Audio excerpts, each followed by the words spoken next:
네, 누가복음 1장 39절부터 45절 말씀 가지고 주일 오후 예배를 통해서 반드시 이루어지리라고 믿는 믿음, 반드시 이루어지리라고 믿는 믿음이라는 제목으로 하늘 말씀 증거하겠습니다. 누가복음 세 번째 시간입니다. 오늘 본문은 마리아와 엘리사벳이 만나는 사건입니다. 두 임산부의 만남이죠. 태중에 있는 세례 요한 그리고 성령으로 잉태되신 예수님의 첫 만남이라고 볼 수도 있는데, 오늘 말씀을 통해서 각 사람에게 주신 메시지가 성령의 감동으로 명확하게 깨달아지는 은혜가 있기를 간절히 바랍니다. 벌써 누가복음 세 번째 설교인데 아직도 1장에 있으면 이거 어느 세월에 24장까지 갈 거냐 걱정하는 분들이 계실 것 같은데, 저는 중고등부 사역할 때도 시리즈 설교를 이렇게 주로 했었거든요. 그 질풍노도의 중고등부 학생들을 대상으로 해가지고 사도행전은 35회, 35주를 그냥 주야장창 사도행전만 하는 거고, 마가복음은 16장인데 55회를 설교를 했거든요. 1년이 52주니까 55주면은 1년 넘게, 그죠? 장장 55회를 중고등학생들한테, 요한복음 같은 경우에는 한 30회 막 이렇게 해버리니까 저도 참 만만한 사람이 아니죠. 네. 그리고 이제 주일 오후 예배, 누가복음은 한 달에 2번씩, 이번 8월은 오늘 한 번밖에 없어요. 넷째 주가 이제 교육부 여름사역 보고예배여가지고 8월을 한 번. 이렇게 해가지고 24장까지 가려면 이게 언제 끝날지 저도 잘 모르겠습니다. 네, 그날과 그때는 아무도 모르나니 오직 아버지만 아시고. 네, 제가 설교를 더 시켜달라는 말씀이 아닙니다. 담임 목사님 오해하시면, 전 지금도 충분히 벅찬 상황이기 때문에 그게 아니고, 이 누가복음 시리즈 설교가 그냥 뭐 진도 나가려고 말씀 전하는 게 아니니까, 그렇죠? 뭐 1년이 됐던 2년이 됐던 그런 거에 연연하지 마시라고 말씀드리는 거고, 예배 때마다 오늘 나에게 주시는 말씀이 무엇인지 그게 중요한 거죠. 그게 누가복음 언제 끝나냐 저도 잘 모르겠다. 그러니까 걱정하지 마시고 메시지만 집중하시면 좋겠습니다. 39절 같이 한번 다시 읽겠습니다. 39절 시작. 이때에 마리아가 일어나 빨리 산골로 가서 유대 한 동네에 이르러. 여러분, 이때에, 성경이 이때라고 때를 알려주고 있죠. 이때가 언제일까요? 지난 시간에 이제 우리가 그 마리아가 수태고지를 받고 신앙 고백하는 장면이 나오지 않았습니까? 누가복음 1장 38절, 바로 오늘 본문 앞에 있는 말씀인데, 마리아가 이르되 주의 여종이 오니 말씀대로 내게 이루어지이다 하며 천사가 떠나가니라. 이 일이 있고 나서 오늘 본문이 바로 다음 절이잖아요. 그러니까 가브리엘 천사 만나고 바로 이어지는, 그렇죠? 그러니까 마리아가 머뭇거리지 않고 일어나서 빨리 수태고지 받고 빨리 사가랴의 집으로 갔다라는 것이죠. 여러분, 마리아가 어안이 벙벙하지 않았겠습니까? 천사가 떠나가고 나서 이제 정신이 이제 차려지는 거죠. 주저앉아가지고 후들거리는 다리와 뛰는 가슴을 진정시키면서, 이게 무슨 일이야? 내가 뭘 들은 거지? 내가 무슨 소리를 한 거지? 어머, 미쳤나 봐. 어쩔.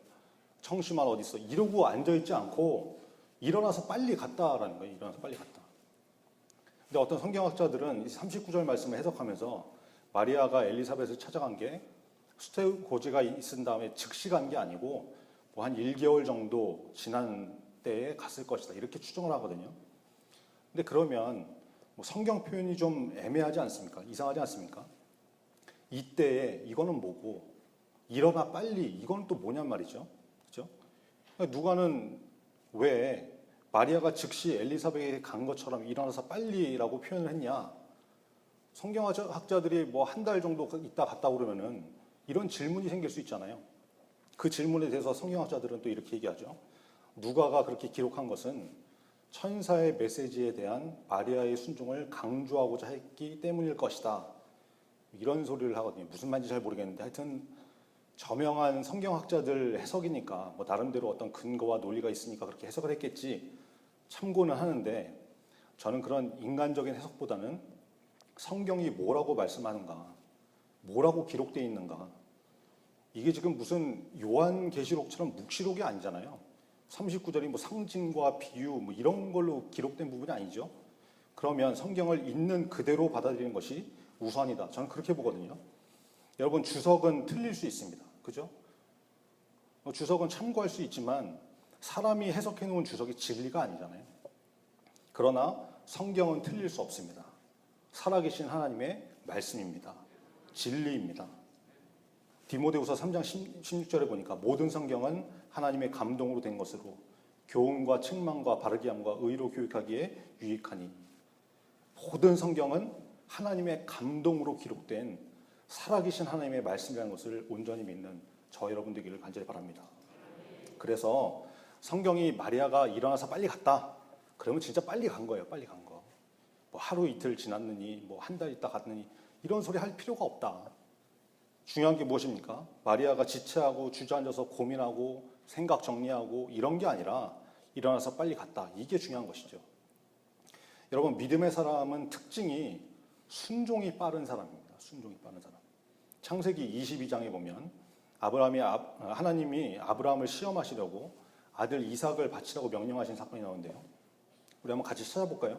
창세기 22장 1절부터 3절인데, 방송실은 제가 성경 띄우지 마시라고 일부러 부탁을 하려고 했는데 마침 스크린이 이렇게 안 나와가지고 성경을 직접 찾아서 눈으로 확인해 보겠습니다. 창세기 22장 1절부터 3절인데요. 오늘 본문은 다시 돌아올 거니까 책갈피해 두시고 창세기 22장 1절부터 3절 같이 읽겠습니다. 시작. 그 일 후에 하나님이 아브라함을 시험하시려고 그를 부르시되 아브라함아 하시니 그가 이르되 내가 여기 있나이다. 여호와께서 이르시되 내 아들 내 사랑하는 독자 이삭을 데리고 모리아 땅으로 가서 내가 내게 일러준 한 산 거기서 그를 번제로 드리라. 아브라함이 아침에 일찍이 일어나 나귀의 안장을 지우고 두 종과 그의 아들 이삭을 데리고 번제에 쓸 나무를 쪼개어 가지고 떠나 하나님이 자기에게 일러주신 곳으로 갔더니, 여러분, 하나님께서 아브라함에게 이삭을 번제로 드려라 말씀하신 장면이죠. 우리가 너무나 잘 아는 말씀인데 여기서 성경이 분명하게 말씀합니다. 아브라함이 아침에 어떻게 했다고요? 일찍이 일어나. 여러분, 지금 하나님께서 말씀하신 순종은 즐거운 순종이 아닙니다. 너 저기 모리아 땅에 가면 거기 어떤 산이 하나 있는데 거기 가면 어디에 내가 금덩이를 묻어놨다. 금은 보아 보물이 숨겨있다. 너 거기 가갖고 한번 찾아봐. 대박 날 거야. 이런 말씀이 아니잖아요. 그렇죠? 하나님이 요구하신 것은 아브라함이 순종하면 눈에 보이는 복이 나타나는 것이 아니라 순종하면 어떻게 됩니까? 내가 사랑하는 아들, 100세나 되어서 얻은 그 애지중지하는 그 아들, 하나밖에 없는 외아들, 그 아들이 죽어야 되는, 세상의 모든 것을 다 잃게 되는 그런 순종이거든요. 그런데 아브라함이 아침에 일찍이 일어나. 여러분, 성경이 그 장면을 기록해 두신 이유가 뭐겠습니까? 하나님께서 그 장면을 주목해서 보셨다. 주목해서 보셨다. 여호와의 눈은 온 땅을 두루 감찰하사. 그러니까 하나님의 관점이 기록되어 있는 성경에 그 장면이 쓰여 있는 것이죠. 즐겁지 않은 순종, 세상의 모든 것을 다 잃게 되는 것 같은 순종임에도 불구하고 아브라함이 지체하지 않고 아침에 일찍이, 그렇죠? 이게 믿음의 사람의 특징이다라는 것입니다. 순종에 지체하지 않는다. 여러분 잘 아시잖아요. 하기 싫은 일, 번거로운 일, 어렵고 힘든 일, 이게 즉시 바로 빨리 이게 잘 되던가요? 안 돼요. 안 돼. 잘 안 돼. 몸이 움직이는 행동은 고사하고 그런 일에는 네 알겠습니다. 대답도 바로 안 나오거든요. 누가 무슨 질문을 했는데 질문과 동시에 답이 나오는 대답이 있고, 질문이 끝났는데 한 박자 쉬고 답이 나오고, 그러면 그게 기꺼이 나오는 대답이 아니잖아요. 자기 나 사랑해? 그러면 질문이 끝남과 동시에 0.001초도 걸리지 않고 사랑해, 사랑하지, 당연하지 이러고 나와야 되는데 자기 나 사랑해 이러는데 갑자기 뭐 이딴 소리 나고 있고, 질문 다 끝났는데 대답이 바로 안 나와.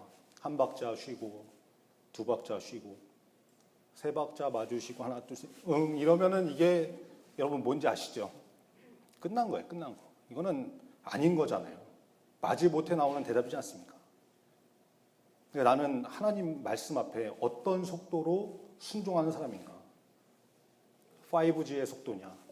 한 박자 쉬고냐 점검해 보셔야죠. 여러분 말씀 앞에 고민하고 주저해 봐야 순종이 흐릿해지는 일밖에 없습니다. 마리아도 일어나서 빨리 갔고 아브라함도 아침에 일찍 일어나서 순종하러 가더라. 믿음의 사람들은 순종에 지체하지 않는다. 하나님께서 그것을 주목해 보신다. 그거 잊지 마시고 지금 하나님께서 나에게 요구하시는 순종이 무엇인지 말씀을 통해서 잘 찾으시고 지체함 없이 순종으로 나가시기 바랍니다. 저와 여러분이 명확한 하나님 말씀 앞에 순종의 결단이 빠른 믿음의 사람 되기를 간절히 바랍니다. 다시 본문으로 돌아와서 우리 누가복음 1장으로 다시 오겠습니다. 40절부터 42절까지 누가복음 1장 40절, 41절, 42절 같이 읽겠습니다. 시작. 사가랴의 집에 들어가 엘리사벳에게 문안하니 엘리사벳이 마리아가 문안함을 들으매 아이가 복중에서 뛰노는지라. 엘리사벳이 성령의 충만함을 받아 큰 소리로 불러 이르되 여자 중에 내가 복이 있으며 내 태중의 아이도 복이 있도다. 마리아가 지금 사가랴의 집에 가서 엘리사벳에게 문안을 하는데요. 지금 마리아가 수태고지를 받은 다음에 바로 이어서 벌어진 일이기 때문에 엘리사벳이 마리아의 소식을 알 수가 없는 상황이잖아요. 그렇지 않습니까? 그때 지금 뭐 전화가 있었어요. 인터넷이 있었나요? 마리아한테 무슨 일이 있었는지 엘리사벳은 알 방법이 없는 상황인데 엘리사벳이 이미 순간적으로 다 알게 된 거예요. 성령의 충만함을 받아서 성령께서 이 복된 사실을 알게 하신 것이죠. 그러니까 마리아를 만나서 자초지종을 설명하기도 전에 마리아의 목소리만 들었는데도 엘리사벳의 태중에 요한이 막 뛰놀고 그리고 마리아 태중에 예수 그리스도가 성령으로 잉태된 것을 엘리사벳이 알아버린 거예요. 43절 내 주의 어머니가 내게 나오니 이 어찌된 일인가. 메시아를 보내신다고 하신 하나님의 약속이 이루어졌구나. 응답되었구나. 내 주의 어머니 예수 그리스도 내 주님의 육신의 어머니 메시아를 잉태한 마리아가 나한테 찾아오다니 이게 어떻게 된 일인가. 이런 놀라움의 탄성이 나오는 것이죠. 자 보세요. 하나님께서 어떤 일을 행하실 때 세상에 그 일을 드러내시기 전에 미리 알게 하시는 사람들이 있다라는 것입니다. 창세기 18장 7절에 보니까 여호와께서 이르시되 내가 하려는 것을 아브라함에게 숨기겠느냐. 우리 교회 강단을 통해서 계속 금요 기도회 때부터 주일 대예배 때도 아브라함이 나오는데 오후 예배 때도 지금 아브라함이 계속 나오고 있죠. 짜고 하는 게 아닙니다, 여러분. 아브라함을 통해서 우리 공동체에게 무슨 말씀을 주시는 것 같아요. 하나님께서 소돔과 고모라를 심판하시기 전에 아브라함한테 이 일을 미리 알려주시잖아요. 이런 사람을 선지자라고 하죠. 이렇게 말씀드리면 아니 전도사님 아브라함이 족장이지 선지자라니요. 선지자는 뭐 엘리사, 엘리야, 예레미야 같은 그런 사람 아닙니까? 이러실 분이 계실지 모르겠는데 하나님께서 아브라함을 분명히 선지자라고 말씀하세요. 창세기 20장 7절에 보니까 이제 그 사람의 아내를 돌려보내라. 그는 선지자라. 그가 너를 위하여 기도하리니 내가 살려니와 내가 돌려보내지 아니하면 너와 내게 속한 자가 다 반드시 죽을 줄 알지니라. 하나님이 아브라함의 아내 사라의 문제로 그랄 왕 아비멜렉을 책망하시면서 하신 말씀이죠. 거기 분명히 표현이 나오지 않습니까? 그는 선지자라. 아브라함이 선지자라는 거예요. 여러분 선지자가 뭐 다른 것이 아니라 먼저 알지 먼저 아는 사람을 선지자라고 하는 거죠. 이거는 무슨 그 사람이 예측 능력이 탁월하고 통찰력이 있고 이래서 미래를 내다보고 먼저 아는 것이 아니라 하나님께서 미리 알려주셔서 알게 되는 것이죠. 미리 알게 하시는 것은 꿈으로 또 환상으로 이렇게 주시는 경우도 있지만 오늘날은 말씀으로 주시는 거예요. 말씀으로. 성경을 통해서 설교를 통해서 기도할 때 하나님께서 말씀을 주시죠. 그러니까 지금 내가 읽고 보고 듣게 되는 이 말씀들이 오늘 이 시점에 나한테 왜 주시는가 이거를 주의 깊게 생각해야 되는 것이죠. 시편 1편 2절에 보니까 복 있는 사람은 오직 여호와의 율법을 즐거워하여 그의 율법을 주야로 묵상한도다. 이 말씀을 왜 주셨을까? 왜 듣게 하셨을까? 주의 깊게 생각하면서 주야로 묵상하면서 그렇죠?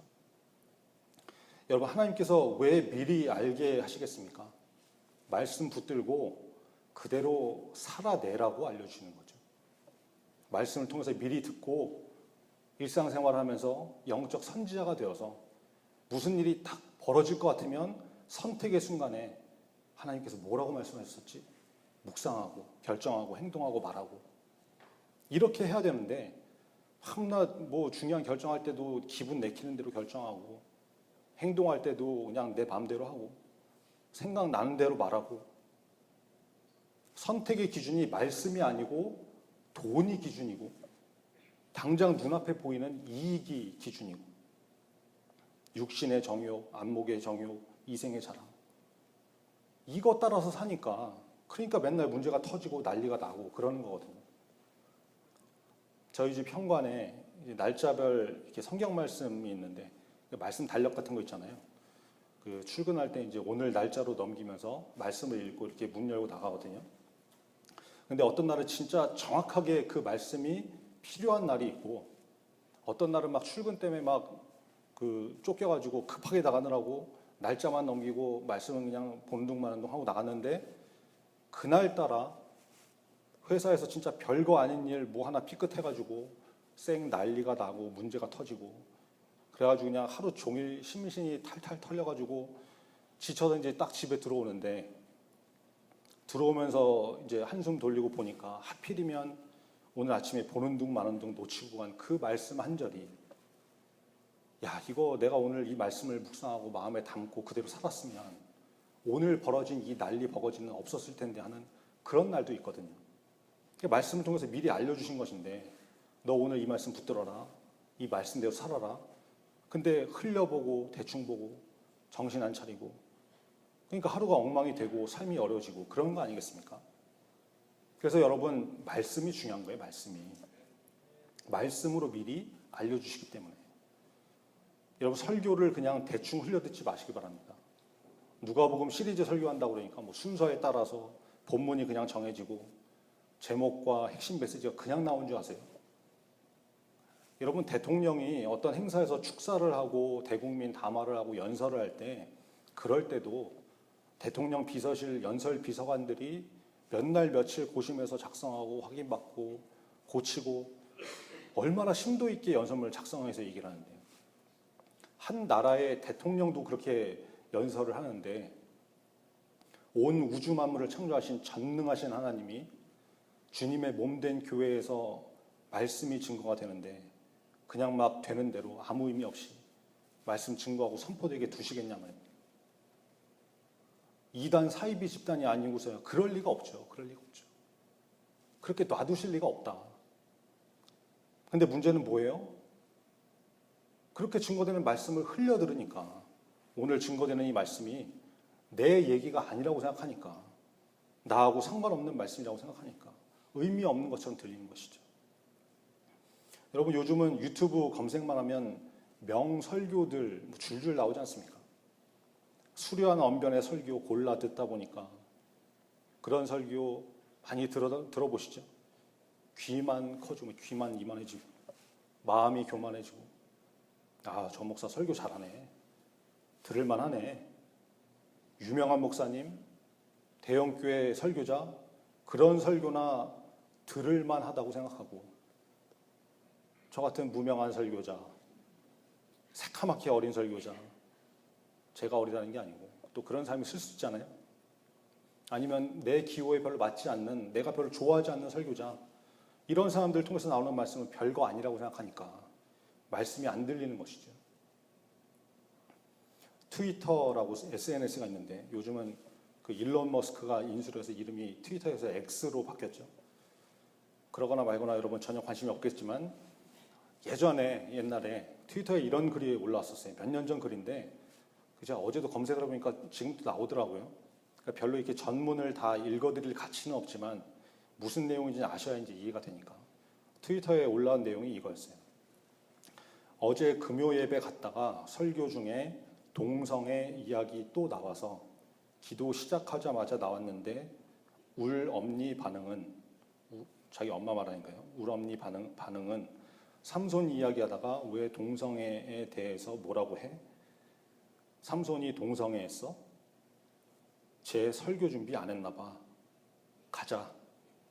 지들이 좋다는데 왜 교회에서 난리야. 이따위의 글이었는데 이 글을 올린 사람이 누군지는 몰라요. 뭐 개인적으로 아는 사람도 아니고. 그래서 제가 이 트윗을 왜 보게 됐는지 기억도 안 나지만 아마 제가 설교하는 사람이니까 설교에 대한 이야기가 나와서 이제 보게 된 것 같은데, 글 올린 인간이나 가치관 엄마나 금요 예배에 갈 정도면 어느 정도 교회에 다니는 사람들이겠죠. 초신자는 아닌 것 같은데. 근데 충격적인 것은 동성애에 대해서 엄마가 한다는 소리가 지들이 좋다는데 왜 교회에서 난리야. 저는 일단 이게 무슨 정신으로 하는 소리인지 모르겠고, 아니 동성애에 대해서 하나님이 죄라고 성경에서 잘못됐다고 말씀하시니까 교회에서 난립니까? 교회에서 말씀을 전해야지. 그럼 어디서 난리를 칩니까? 뭐 조계정에서 난리를 칠까요? 교회 다니는 사람이 어떻게 이런 소리를 하나 이해가 안 되고, 또 하나 제 설교 준비 안 했나 봐. 저는 이 말이 참 충격적이었는데, 그러니까 어느 교회 부교역자겠죠. 제 설교 준비 안 했나, 제라는 이렇게 표현을 한 거 봤을 때 아무리 막대 먹었어도 담임 목사님을 그렇게 말할 리는 없지 않습니까? 그러니까 아마 부교역자겠죠. 모르겠어요. 삼손 본문을 가지고 뭐 어떤 부분에서 동성애 이슈가 나왔는지 모르겠지만 그래도 그렇지. 설교자가 아무리 설교를 죽쓰고 헤맨다고 그래도 제가 뭡니까? 제가. 전도사, 부목사, 부교역자라고 그렇게 우습게 알고 앉아있는 예배 가운데 무슨 은혜가 있겠어요? 무슨. 자세가 틀려 먹었는데 무슨 말씀이 들리고 능력이 나타나겠습니까? 그러니까 쟤 오늘 또 무슨 소리 하나 한번 보자. 뭐 이런 거 아니겠어요? 여러분, 제가 회사에서 이런저런 회의가 굉장히 많다고 말씀드렸잖아요. 그러다 보면 회장님하고 이렇게 1대1로 대화를 하다가 지시사항을 듣고 이게 전달해야 되는 경우도 있단 말이에요. 제가 팀장인데 저보다 상급자인 전무이사한테 이제 전달해야 되는 회장님 지시도 있을 거 아니에요. 그러면 회의나 미팅 이게 끝나고 이제 전달하러 가죠. 가서 전무님, 회장님께서 지금 바로 이런 거 하시랍니다. 이렇게 전달을 하면 기본 전제는 물론 전달을 잘 해야 되겠죠. 지시사항이 잘 명확하게 전달되도록. 듣는 사람이 잘 알아듣게 전달을 해야지 뭔 소린지 못 알아듣게 막 헷갈리게 전달하면 안 되겠지만, 그 지시를 전달받은 사람도 자기보다 직급이 낮은 사람이 와서 내용을 전달을 한다고 해도 그게 회장님이 지시한 거라고 그러면 야, 뭔 소리 하는 거야? 웃기지 말라고 그래. 이렇게 받아들이면 안 되는 거잖아요. 그렇죠? 팀장의 입을 통해서 나오는 말이지만 그 내용이 회장의 지시라고 한다면 그 말의 권위는 회장의 권위가 되는 거 아니겠습니까? 예레미야 5장 14절에 보니까 그러므로 만군의 하나님 여호와께서 이와 같이 말씀하시니라. 너희가 이 말을 하였은지 볼지어다 내가 내 입에 있는 나의 말을 불이 되게 하고 이 백성을 나무가 되게 하여 불사리라. 여러분, 하나님께서 내 입에 있는 나의 말이라고 말씀하세요. 입은 지금 예레미야 선지자 입인데 그 입에 있는 말이 나의 말이다. 만군의 하나님 여호와의 말씀이다. 그러니까 사람의 입으로 그냥 전달되는 소식 정도가 아니라 하나님이 네 입속에 있지만 그 말은 내 말이야, 나의 말씀이야, 이렇게 말씀하시는 거예요. 그래서 그 말이 불이 되게 해서 듣는 사람들을 나무 장작처럼 바짝 마른 장작처럼 활활 타게 하는 그런 불사르는 능력의 말씀이 되게 할 것이다. 여러분, 하나님은 지금도 말씀하고 계십니다. 이 강단에서 나오는 말씀을 가볍게 여기시지 마세요. 남 얘기로 듣지 마세요. 나에게 들려주는 그 말씀은 분명히 지금 내가 오늘 들어야만 하는 것이기 때문에 하나님께서 듣게 하신다. 이 간절함을 가지고 겸손하게 말씀을 대하는 저와 여러분 되길 바랍니다. 엘리사벳에게 성령의 충만함으로 하나님의 놀라운 일을 미리 알게 하신 것처럼 말씀을 통해서 우리에게도 숨기지 않고 알려주실 것입니다. 여호와께서 이르시되 내가 하려는 것을 아브라함에게 숨기겠느냐. 성령의 충만함으로 말씀을 통해서 미리 알려주시는 메시지를 민감하게 들을 수 있는, 그래서 그 말씀으로 주어진 삶을 살아내는 저와 여러분 되기를 간절히 바랍니다. 마지막 45절 같이 읽겠습니다. 오늘 설교 제목이기도 한 말씀인데요. 45절 같이 읽죠. 시작. 주께서 하신 말씀이 반드시 이루어지리라고 믿은 그 여자에게 복이 있도다. 여러분, 이것도 성령께서 엘리사벳에게 알려주신 것이죠. 마리아가 하나님이 하신 말씀이 반드시 이루어진다는 것을 믿었다. 마치 하나님께서 마리아의 믿음을 자랑하시듯이 성령을 통해서 엘리사벳에게 알려주신 것입니다. 여러분, 하나님은 구별된 믿음의 사람을 자랑하고 싶어 하세요. 말씀을 굳게 믿는 사람, 의심 없이 말씀을 붙드는 사람, 세상 가운데서 믿음 지키고 사는 그 사람, 하나님께서 그 사람을 찾고 기뻐하시고 자랑하고 싶으신 것이죠. 욥기 1장 8절에 보니까 여호와께서 사탄에게 이르시되 내가 내 종 욥을 주의하여 보았느냐, 그와 같이 온전하고 정직하여 하나님을 경외하며 악에서 떠난 자는 세상에 없느니라. 여러분, 성경은 하나님의 관점으로 기록되어 있다고 했죠. 하나님께서 무엇을 보시는지, 하나님 마음이 어떤 것인지, 그거 보여주는 것이 성경인데, 좀 하나님께서 심지어 사탄한테 그렇게 말씀하시잖아요. 너 내 종 욥을 주위에서 눈여겨봤냐? 잘 살펴봤냐? 욥처럼 온전하고 순전하고 진실하고 정직하고 하나님 경외할 줄 알고 이 악한 세상에서 휩쓸리지 않고 악에서 떠난 사람, 욥 같은 사람 세상에 없다. 마치 엄마 아빠가 자식 자랑하듯이, 그죠? 할아버지 할머니가 손주 자랑하듯이 하나님께서 자랑하고 계신 거예요, 지금. 여러분, 믿음이 하나님을 기쁘시게 합니다. 히브리서 11장 6절에 보니까 믿음이 없이는 하나님을 기쁘시게 하지 못하나니 하나님께 나아가는 자는 반드시 그가 계신 것과 또한 그가 자기를 찾는 자들에게 상 주시니심을 믿어야 할지니라. 아멘. 그래서 우리에게 필요한 것이 무엇입니까? 하나님의 모든 말씀은 반드시 이루어진다는 것을 믿는 믿음이 필요한 것이죠. 그 믿음이 있는 사람에게 하나님의 복이 임하고 하나님의 상이 임하는 것입니다. 오늘 본문으로 읽진 않았지만 46절부터 55절 쭉 보면 마리아의 찬가가 나오죠. 마리아가 하나님을 찬양하는 고백이 나오는데 48절에 뭐라고 나옵니까? 그의 여종의 비천함을 돌보셨습니다. 보라, 이제 후로는 만세의 날을 복이 있다 일컬이로다. 마리아는 자신이 비천한 자라고 표현할 정도로 아무것도 아닌 사람이었지만 마리아에게는 믿음이 있었잖아요. 주의 여종이 오니 말씀대로 내게 이루어지리라. 고백했던 그 믿음이 있었기 때문에 하나님의 복이 임하는 인생이 되었다는 것입니다. 여러분, 부럽지 않으십니까? 하나님께서 자랑하시고 싶어 할 만한 그런 믿음의 사람 되고 싶지 않습니까? 그래서 하나님께서 주시는 복, 하나님의 상을 받는 인생이 되고 싶지 않으십니까? 구하라, 그리하면 너에게 주실 것이요. 찾으라, 그리하면 찾아낼 것이요. 문을 두드리라, 그리하면 너에게 열릴 것이니. 여러분, 오늘 이 말씀을 붙들고 간절히 부르짖는 기도로 반드시 이루어지리라고 믿는 믿음을 허락해달라고, 주님, 나에게 그 믿음이 부어지길 원합니다. 구하고 찾고 두드려서 받고 찾아내는 저와 여러분 되기를 간절히 바랍니다. 우리 찬양하고 기도하겠습니다. 우리 지난번에 찬양했던 비준비하시니 같이 또 찬양하고 기도할 텐데요. 오늘 주신 말씀 붙들고 같이 기도했으면 좋겠습니다. 기도 제목 먼저 말씀드리면, 수태고지를 듣고 일어나서 빨리 나갔던 마리아처럼, 그리고 눈에 보이는 것이 얻어지는 순종이 아니더라도 지체하지 않고 아침에 일찍 일어나 순종 나갔던 그 아브라함처럼 순종에 지체함이 없는 순종이 빠른 믿음의 사람이 되게 해달라고 여러분 기도하셨으면 좋겠습니다. 그리고 말씀을 통해서 미리 알게 하시는 하나님의 말씀을 겸손한 마음과 자세로 잘 듣고 깨달아서 영적 선지자의 삶을 사는 인생이 되게 해달라고, 하나님의 모든 말씀은 반드시 이루어진다는 것을 의심 없이 믿는 강력한 믿음의 삶이 되게 해달라고 간절히 기도하시고, 오늘부터 시작되는 중고청 연합수련회 하늘 문이 열리고, 그렇죠?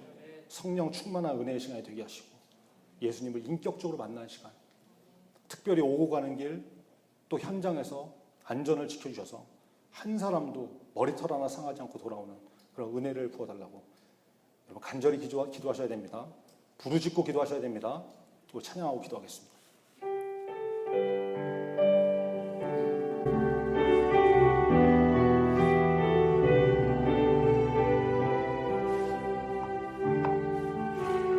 우리 주는 위대하며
성령의 불과 같은 능력의 말씀을 얘기하시고 그 말씀으로 인해서 우리가 순종의 지체함이 없는 믿음의 사람, 말씀으로 하나님의 뜻을 미리 알게 하는 그런 그 사람이 되는 것처럼 하나님의 말씀은 반드시 이루어지는 그 믿음을 가지고 살아가는 믿음의 사람 되게 하여 주시옵소서.